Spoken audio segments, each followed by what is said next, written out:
New bottle.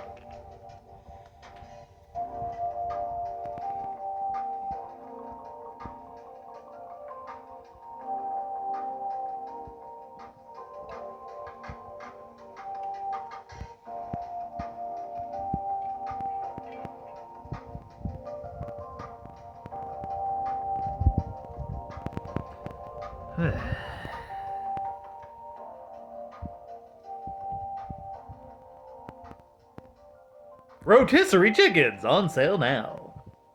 It's Comics and Shots, a completely improvised semi-comedic music by Howard Stern's Mick the Nerd, aka YouTube and TikTok's Mick the Man, aka Mick the Maverick, aka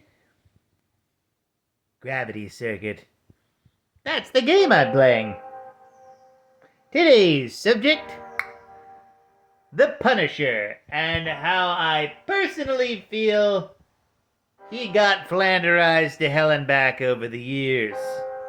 Now, I know a lot of people like the fact that the Punisher is super violent and, kills his bad guys, but, I feel that, he kind of started out as a little bit more pragmatic, albeit still murdery anti-hero, going way, way back to Amazing Spider-Man 129, when, he legitimately thought Spider-Man was a bad guy, and so, he wanted to kill Spider-Man, but also take him out honorably. He had, his own rules and respected his opponents. And when he found out Spider-Man wasn't the guy he thought he was, he let him go. But also on a further mission, the second time he met Spider-Man, that was when the introduction of the tarantula, who's, he's a fine villain, but let's be real here. You read that book in the 70s because of the Punisher. Yeah.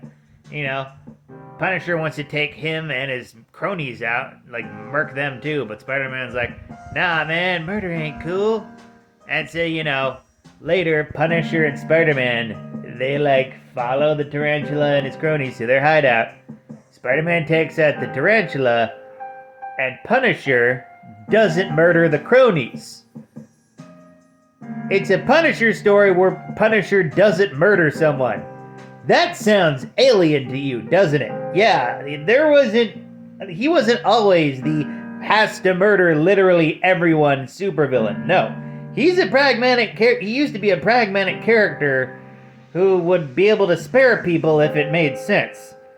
I think it would have worked a lot better if the Punisher didn't just go out of his way to torture and murder people and just try to go out of taking them down, but, will try to kill them if it needs to be.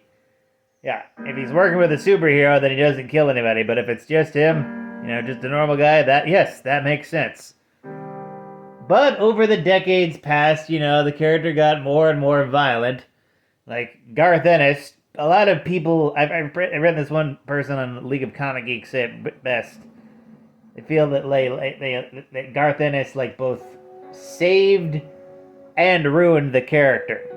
Because at that point Frank Castle was just really stagnant and everything. But by turning him into a basically sociopathic murderous anti-hero, you kind of took away everything that was good about the guy. Yeah. And he stopped being a little less pragmatic. And things just got way, way murdery, more and more murdery from there. I remember this one War of the Realms thing. I think that was War of the Realms, where it's there's a troll and the troll's begging for mercy and Punisher is not hearing it. He just keeps on brutally murdering him and everyone's like, why is this guy on our team? It's gotten to the point where some adaptations of the Punisher are a straight up supervillain, such as in Ultimate Comics. The one who killed Peter Parker, Spider-Man, who took a shot for Ultimate Cap. Oh, Peter, out of all the heroes you had to sacrifice your life for, why did it have to be Ultimate Cap? Regular Cap? Yes. Ultimate Cap? No. Yeah. Because, I feel one thing, if you're gonna do an anti-hero like Punisher, you gotta make him a little more pragmatic and not just some absolute mega killing machine. Also, probably do it a little better than Death Wish, where it's if there's a woman in that movie who has any connection to the main character, they're gonna die. Yeah, better than later Death Wish movies. Ugh. Ugh. Punisher, Punisher, Punisher, Punisher, Punisher, Punisher. Yeah, like he became like the leader of the friggin' Hand and just became a full-on supervillain at one point. And when his wife came back to life, it's like, yeah, I didn't want any of this. This is all about you, man. And that's actually, it feels like that was both a gory Punisher story and also a good critique of what the Punisher has become, where it's like, is he really doing this to avenge his wife and children? Or is he doing this just to satiate his own bloodlust? And that sort of thing. And it got to the point where he didn't even feel guilty about it. And it's like, that's kind of a no-no for murderous anti-heroes. Deadpool, Wolverine, they kill people all the time, but they A, have codes, and B, feel bad about the stuff they do and want to be better. Punisher doesn't usually want to be better. He just wants to continue the mission at all costs, even at the expense of his own morality and sanity.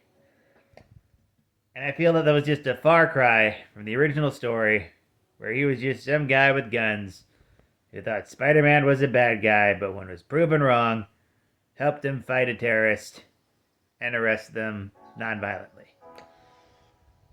Just a bit of an odd departure. But hey, that might just be me.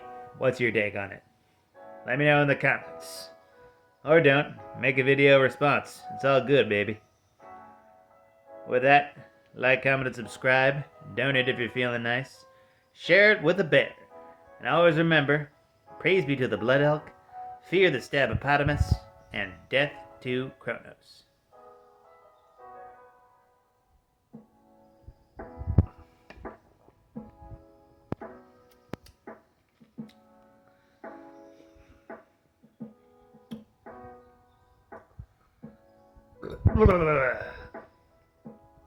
Hypnos, will you wake up?